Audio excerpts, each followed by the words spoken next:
Actually എനിക്കറിയാവുന്ന ഒരു കാര്യം സമൂഹത്തെ അറിയിക്കുക എന്നുള്ളൊരു ദൗത്യമാണ് ഞാൻ ചെയ്തത്.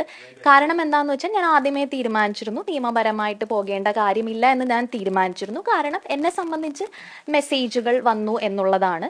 അങ്ങനെ ശാരീരികമായ ഉപദ്രവങ്ങൾ അല്ലെങ്കിൽ അത്തരത്തിലുള്ള ട്രാപ്പുകളിലേക്ക് ഞാൻ വീണില്ല. ഞാൻ വിദഗ്ധമായി അതിൽ നിന്ന് രക്ഷപ്പെട്ടു എന്ന് പറയാം.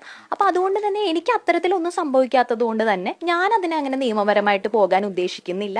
പിന്നെ പ്രത്യേകിച്ച് ഒരു പേര് പറയാതിരുന്നതും അതുകൊണ്ട് തന്നെയാണ്. ഞാൻ അങ്ങനെ ആരെയും ഡീഫെയിം ചെയ്യാനൊന്നും ഉദ്ദേശിച്ചിരുന്നില്ല. പക്ഷെ പെൺകുട്ടികൾ ഇത്തരത്തിലുള്ള വേട്ടക്കാരെ തിരിച്ചറിയണം. പ്രത്യേകിച്ചും ഉന്നത സ്ഥാനത്ത് ഇരിക്കുന്ന പുരുഷന്മാര് ഇത്തരത്തിൽ പ്രവർത്തിക്കുമ്പോൾ അവരുടെ പ്രശസ്തിയൊക്കെ കണ്ട് അവരുടെ അടുത്ത് വീണു പോകുമ്പോൾ അവർക്ക് അതിലും വലിയ ഇൻഫ്ലുവൻസസ് ഉണ്ടെന്നും നമ്മളെ ചവിറ്റുകൊട്ടയിൽ എറിയാൻ അവർക്ക് സാധിക്കുമെന്നുമുള്ളത് നമ്മൾ ആലോചിക്കണം എന്നുള്ളതാണ്.